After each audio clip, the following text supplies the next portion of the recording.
बिस्मिल्लाहिर्रहमानिर्रहीम। अस्सलाम वालेकुम स्टूडेंट्स। इस लेक्चर में हम डिस्कस करेंगे file type from functional point of view and storage point of view के फंक्शनल पॉइंट ऑफ व्यू में इसके फंक्शन के लिहाज से इसको कितनी कैटेगरीज में डिवाइड किया गया है। तो सबसे पहले मैं बात करूंगी फंक्शनल पॉइंट ऑफ व्यू में। In this point of view files are given proper identifier means के नेम्स। इस पॉइंट ऑफ व्यू में फाइल्स को एक प्रॉपर नेम दिए जाते हैं, या हम कह सकते हैं कि फाइल्स को प्रॉपर आइडेंटिफायर दिया जाता है, और उस नाम को जो है वो टू पार्ट्स में डिवाइड किया गया है। फर्स्ट पार्ट जो है वो है हमारे पास फाइल नेम कि पहला जो पार्ट होता है आइडेंटिफायर का या नेम का वो क्या कहलाता है, फाइल का name. And the second one is file extension means के फर्स्ट जो हमारे पास होगा वो क्या होगा, फाइल का नाम, और सेकंड पे क्या होगी, उसकी extension. Number one for example यहाँ पे अगर मैंने MS वर्ड के अंदर जो है वो एक फाइल क्रिएट की है, तो उसको जब मैं सेव करती हूँ या उसको क्रिएट करती हूँ तो उसकी एग्जांपल यहाँ पे देखें, first dot document. First means ये फर्स्ट क्या होगा, ये होगा फाइल का नाम, और ये जो डॉक्यूमेंट है DOC ये क्या होगी, फाइल की एक्सटेंशन। तो DOC जो है वो जाहिर कर रही है कि इस फाइल को MS वर्ड के अंदर क्रिएट किया गया है।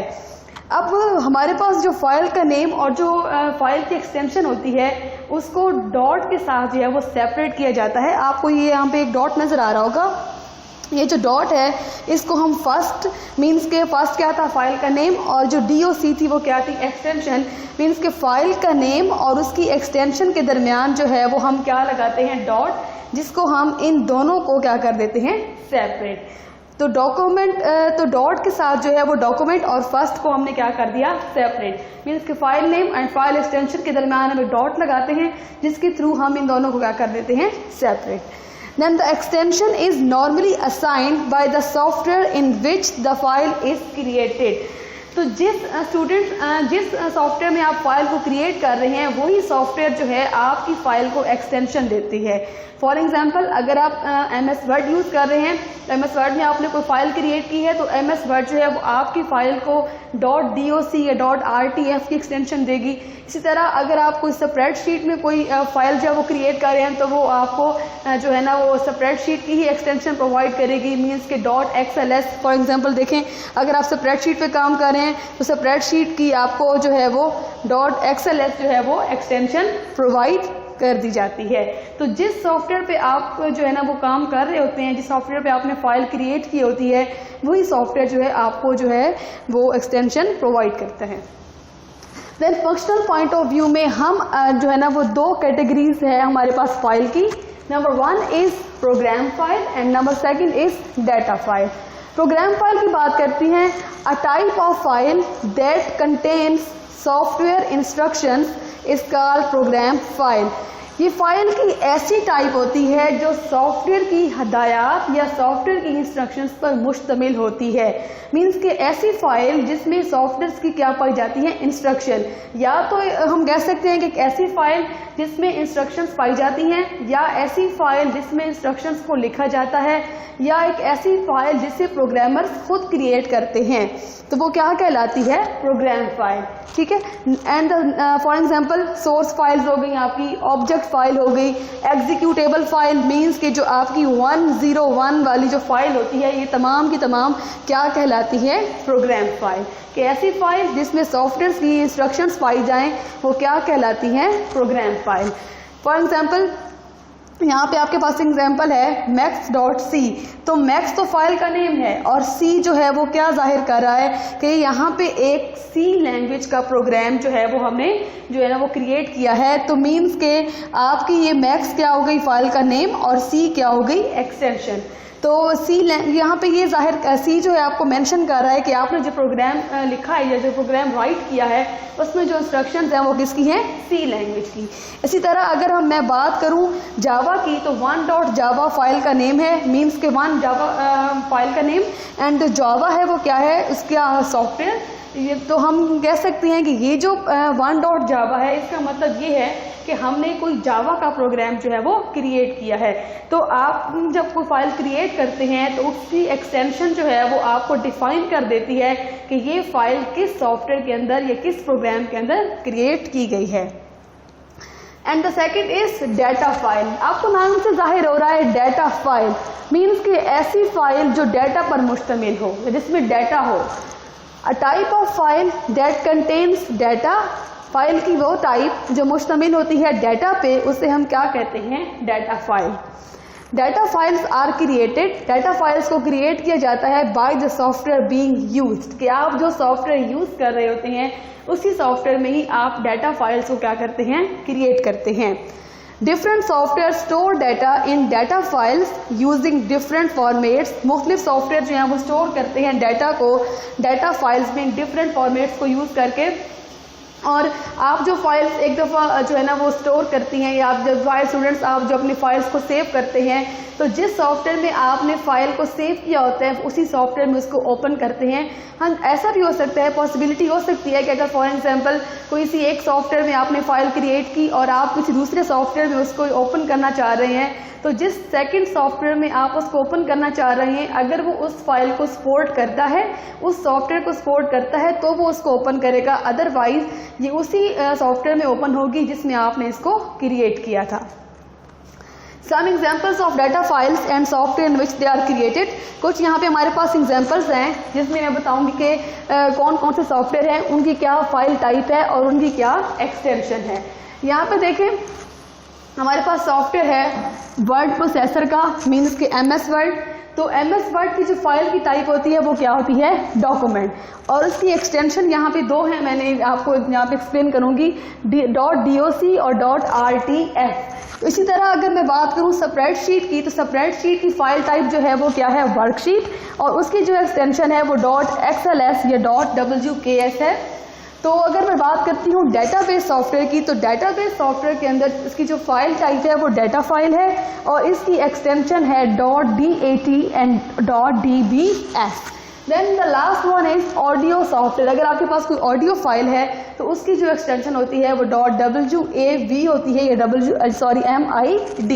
इसी तरह जिस सॉफ्टवेयर में आप फाइल क्रिएट करते हैं वही सॉफ्टवेयर आपको एक्सटेंशन जो है वो प्रोवाइड करता है या असाइन करता है। ये था फंक्शनल पॉइंट ऑफ व्यू, जिसमें हमने दो टाइप्स जो हैं वो डिस्कस की, program file and data file. Program file में हमारे पास सॉफ्टवेयर की इंस्ट्रक्शंस होती हैं और डाटा फाइल में हमारे पास डाटा होता है। And the next topic is storage point of view, कि स्टोरेज के लिहाज से आप अपनी फाइल को किस तरह स्टोर करते हैं। A technique for physically arranging records of a file on a storage secondary storage devices is called file organization, कि एक ऐसी टेक्निक जिसमें आप अपने रिकॉर्ड ऑफ फाइल को, जिसमें आप अपने फाइल्स को अरेंज करते हैं डिफरेंट स्टोरेज मीडियम पर, मीन्स कि एक ऐसा टेक्निक, ऐसी टेक्निक जिसमें आप अपनी फाइल को फिजिकली अरेंज कर देते हैं डिफरेंट स्टोरेज मीडियम पर, उसे हम क्या कहते हैं, स्टोरेज पॉइंट ऑफ व्यू या सेकेंडरी स्टोरेज डिवाइसेस। तो हमारे पास देखें आप अपनी फाइल को डिफरेंट स्टोरेज मीडियम पर स्टोर कर सकते हैं, मीन्स के कम्पैक्ट डिस्क में, हार्ड डिस्क के अंदर, ठीक है, इस तरह ऑप्टिकल डिस्क में। तो एक ऐसा मेथड जिसमें आप अपनी फाइल को फिजिकली अरेंज करते हैं डिफरेंट स्टोरेज मीडियम पर या डिफरेंट स्टोरेज डिवाइसेस पर, उसको हम जो है ना वो स्टोरेज फाइल कहते हैं। Then storage point of view में फाइल्स को 3 कैटेगरीज में डिवाइड किया गया है। Number 1 is sequential file, number 2 is direct और random file, and the third one is index sequential file. अगर मैं सीक्वेंशियल फाइल की बात करूं तो इसमें हम अपना डाटा स्टोर करते हैं, सीक्वेंशियल फाइल मीन्स सीक्वेंस से, मीन्स 1 by 1। और अगर मैं बात करूं डायरेक्ट और रैंडम की, तो इसका मतलब है कि आप डायरेक्टली या रैंडमली किसी भी लोकेशन पे अपना डाटा जो है वो स्टोर कर सकते हैं। And the last one is index sequential file. तो इसमें ये चीज़ आएगी कि आप जो है वो इसमें सीक्वेंस से भी डाटा स्टोर करते हैं और रैंडमली भी डाटा स्टोर कर सकते हैं। हम स्टोरेज पॉइंट ऑफ व्यू पे बात कर रहे थे, तो यहाँ पे नंबर 1 जो है हमारे पास वो क्या है, सीक्वेंशियल फाइल। सीक्वेंशियल फाइल में देखें, the records in sequential file are stored in sequence, के रिकॉर्ड जो है सीक्वेंशियल फाइल में उसको स्टोर किया जाता है सीक्वेंस मीन तरतीब के साथ, कि एक के बाद दूसरा, ठीक है। A sequence means the records are stored one after the other, कि हम रिकॉर्ड्स को स्टोर करेंगे वन आफ्टर द अदर, कि एक पहले स्टोर करेंगे, मीन्स कि पहले 1 प्लेस को हम कवर करेंगे, फिर 2nd प्लेस को कवर करेंगे, देन 3rd, और इस तरह हम सीक्वेंस के साथ 1 by 1 जो है वो इसको स्टोर करते जाएंगे। The records can be retrieved only in the sequence in which they are stored. तो जिस तरह आप सीक्वेंस में रिकॉर्ड को स्टोर करते हैं, सीक्वेंशियल फाइल में जब आपने रिकॉर्ड को एक्सेस करना होता है तो आपको सीक्वेंस में ही उसको क्या करना होता है, एक्सेस। मीन्स के सीक्वेंस में डाटा को स्टोर करेंगे और सीक्वेंस में ही आप डाटा को एक्सेस करेंगे सीक्वेंशियल फाइल के अंदर। आप रैंडमली जो है या डायरेक्टली दरमियान में से किसी डाटा को एक्सेस नहीं कर सकते, क्योंकि आप सीक्वेंशियल फाइल के अंदर सीक्वेंस में डाटा स्टोर कर रहे हैं और सीक्वेंस में ही इसको जो है वो एक्सेस करेंगे। If the last record is retrieved, कि अगर आपको आखिरी वाला रिकॉर्ड जो है वो एक्सेस करना है, उठाना है, तो all the preceding records are read, तो पिछले तमाम रिकॉर्ड्स को आपको पहले रीड करना पड़ेगा, देन जो है आप लास्ट वन को एक्सेस करेंगे। The primary storage media for sequential file, जो प्राइमरी जो स्टोरेज मीडिया है सीक्वेंशियल फाइल के लिए, मीन्स के डाटा को स्टोर करने के लिए, वो हमारे पास मैग्नेटिक टेप है। यहाँ पे आपके पास एक एग्जांपल है, यहाँ पे 6 रिकॉर्ड है हमारे पास। फॉर एग्जांपल आपने रिकॉर्ड नंबर 4 को क्या करना है, एक्सेस। रिकॉर्ड नंबर 4 को एक्सेस करने के लिए आप यहाँ से स्टार्ट ले रहे हैं, आपका प्रोसेस जो है वो स्टार्ट हो रहा है। आप सबसे पहले रिकॉर्ड नंबर मीन्स के रिकॉर्ड 4 को एक्सेस करने के लिए सीक्वेंशियल फाइल में हमारी रिक्वायरमेंट यही होती है कि आप पिछले तमाम रिकॉर्ड को एक्सेस करेंगे, देन आप अपनी रिक्वायरमेंट को एक्सेस करेंगे। तो फर्स्ट ऑफ ऑल सबसे पहले रिकॉर्ड 1 को एक्सेस करेंगे, देन उसके बाद रिकॉर्ड 2 को एक्सेस करेंगे। मीन्स के नंबर रिकॉर्ड 1 को रीड किया, देन रिकॉर्ड 2 को रीड किया, देन रिकॉर्ड 3 को रीड किया, एंड उसके बाद जो हमने रिकॉर्ड नंबर 4 को एक्सेस करना था तो हम 4 को क्या करेंगे, एक्सेस। मीन के 4 रिकॉर्ड को एक्सेस करने से पहले आपको पिछले सारे रिकॉर्ड्स को रीड करना पड़ता है सीक्वेंशियल फाइल में, ठीक है। तो इसका सबसे बड़ा डिसएडवांटेज यही है कि इट इज़ वेरी स्लो। ये स्लो क्यों है, क्योंकि फॉर एग्जांपल अगर आपने 6 रिकॉर्ड को रिट्रीव करना है तो आपको पिछले 5 जो है रिकॉर्ड्स पहले क्या करने पड़ेंगे, रीड करने पड़ेंगे, then you will be able to access the record number 6। उसके बाद हमारे पास है it requires more processing time, कि ये प्रोसेसिंग टाइम क्यों रिक्वायर ज़्यादा होता है इसको, क्योंकि आपको मैंने भी बताया कि अगर आपने रिकॉर्ड नंबर 6 को एक्सेस करना है तो आपको पिछले तमाम रिकॉर्ड 1 बाय 1 रीड करने पड़ते हैं, देन जो है आप इस काबिल होते हैं कि आप रिकॉर्ड नंबर 6 को क्या कर सकें, एक्सेस कर सकें। तो पिछले तमाम रिकॉर्ड्स को जब आप रीड करेंगे तो आपका प्रोसेसिंग टाइम, जो आपका जो ऑपरेशन टाइम है, वो भी क्या लगेगा, ज़्यादा। तो सीक्वेंस में अगर हम कहें कि अगर लार्ज अमाउंट ऑफ डाटा है इसको स्टोर करना तो इस फाइल में आसान है, लेकिन अगर आपके पास लार्ज अमाउंट ऑफ डाटा है और उसको आपने एक्सेस करना है तो उसकी जो प्रोसेसिंग होगी, उसका जो प्रोसेसिंग टाइम होगा वो क्या होगा, ज़्यादा। फॉर एग्जाम्पल देखिए रिकॉर्ड नंबर 6 आपने एक्सेस करना है तो आप सबसे पहले कहाँ पे आएंगे, रिकॉर्ड नंबर 1 पे, फिर 2 पे आए, फिर 3 को रीड किया, देन 4 को रीड किया, देन 5 को, और उसके बाद आप लास्ट पे 6 को रीड कर रहे हैं। तो इसका मतलब ये हुआ कि आपको पिछले तमाम रिकॉर्ड्स पहले रीड करने पड़ेंगे, देन आप 6 पे आएंगे। इस वजह से हम कहते हैं कि इसका प्रोसेसिंग टाइम क्या है, ज़्यादा। And the second is direct random file. आपको नाम से जाहिर हो रहा है कि इसमें ना तो डाटा सीक्वेंस में स्टोर किया जाता है और ना ही सीक्वेंस में इसको एक्सेस किया जाता है। The records in direct file organisation are not stored in particular sequence, कि हम रिकॉर्ड जो है इसको इसमें तरतीब के साथ स्टोर नहीं करते। Every record stored in a particular location and has a unique address. देखिए स्टूडेंट्स, जिस तरह मेमोरी का एक एड्रेस होता है यूनिक, उसी तरह हमारे पास फाइल का भी एक लोकेशन होती है और उसकी लोकेशन का जो है वो एक यूनिक क्या होता है, एड्रेस। और ये यूनिक एड्रेस जो है ये फाइल सिस्टम को प्रोवाइड कर दिया जाता है, जिसके थ्रू आप डाटा जो है वो डायरेक्टली या रैंडमली एक्सेस कर लेते हैं। देखें तो हर जो है ना वो आपकी जहाँ पे हर लोकेशन को जहाँ पे आपका जो फाइल स्टोर की गई होगी उसको एक यूनिक एड्रेस दिया जाता है, जिसके थ्रू आप डाटा जो है वो रैंडमली या डायरेक्टली जो है वो एक्सेस कर सकते हैं। फॉर एग्जांपल आपने रिकॉर्ड नंबर 3 को जो है वो क्या करना है, एक्सेस करना है डायरेक्ट रैंडम फाइल में, तो जो इसका जो एड्रेस होगा वो फाइल सिस्टम को प्रोवाइड कर दिया जाता है, तो आप डायरेक्टली जो है वो जो है ना रिकॉर्ड नंबर 3 को एक्सेस कर सकते हैं, बजाय इसके कि आप पिछले 2 रिकॉर्ड रीड करें। It is suitable for storing data on disk. ये सूटेबल क्यों है डाटा को स्टोर करने पे डिस्क में। फॉर एग्जांपल मैं यहाँ पे कॉम्पैक्ट डिस्क की बात करती हूँ, मीन्स के सीडी की बात करती हूँ, तो सीडी में हमारे पास बहुत सारे क्या होते हैं, ट्रैक्स। तो हर ट्रैक्स का जो एड्रेस होता है वो क्या होता है, यूनिक होता है। तो यहाँ पे जो सीडी की एग्जांपल लेते हैं, सीडी की एग्जांपल ऐसी है जैसे कि डायरेक्ट रैंडम फाइल्स के आप डायरेक्टली किसी भी ट्रैक पर अपना डाटा जो है वो स्टोर कर सकते हैं और किसी भी ट्रैक पर से जो डाटा है जो आप अपना एक्सेस कर सकते हैं रैंडमली। देन इसका जो ड्रॉबैक है वो ये है कि मेमोरी वेस्टेज। देखिए फॉर एग्जांपल अगर 100 बाइट आपने जो है ना वो डिफाइन कर दी है और आपका डाटा जो है 60 बाइट का है, तो आपकी जो 40 बाइट हैं वो क्या होंगे, वेस्ट होंगे। And the last is index sequential file.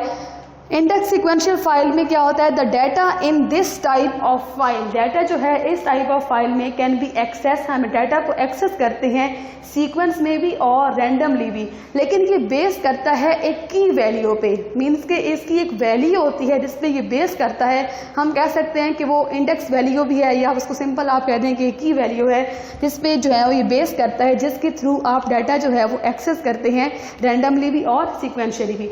यहाँ पे एक एग्जाम्पल है, यहाँ पे एक मैं कहती हूँ कि हमारे पास ये क्या है, की वैल्यू, कह सकते हैं कि ये इंडेक्स फर्स्ट है और ये इंडेक्स हमारे पास सेकंड है। अगर आपने जो है ना 7712 के रिकॉर्ड को एक्सेस करना है तो आप क्या करेंगे, आप सबसे पहले आप डायरेक्टली क्या करते हैं, इंडेक्स 1 के अंदर की वैल्यू की रेंज को क्या करते हैं, डायरेक्टली एक्सेस करते हैं कि ये जो 7712 है ये 4711 की वैल्यू की रेंज में आ रहा है या 8711 की रेंज में आ रहा है।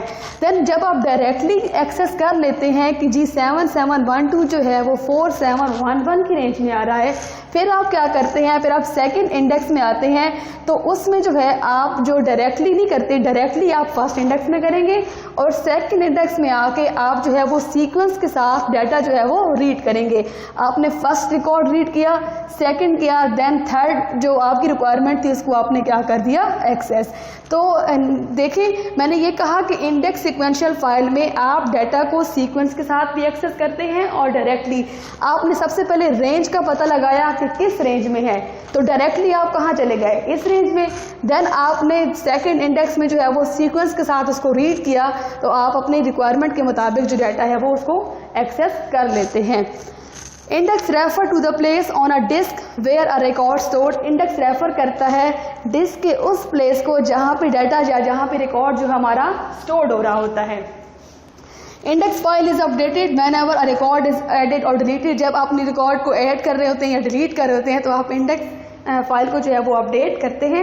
More space on storage media, इसका सबसे बड़ा डिसएडवांटेज यही है कि ये स्टोरेज मीडिया पर इसकी स्पेस क्या होती है, ज़्यादा क्यों होती है, क्योंकि इसमें हम पेयर ऑफ इंडेक्स यूज़ कर रहे हैं, एक की वैल्यू और दूसरी इंडेक्स फाइल, इस वजह से ये जो स्टोरेज है वो ज़्यादा कवर करती है। थैंक यू सो मच, अल्लाह हाफिज़।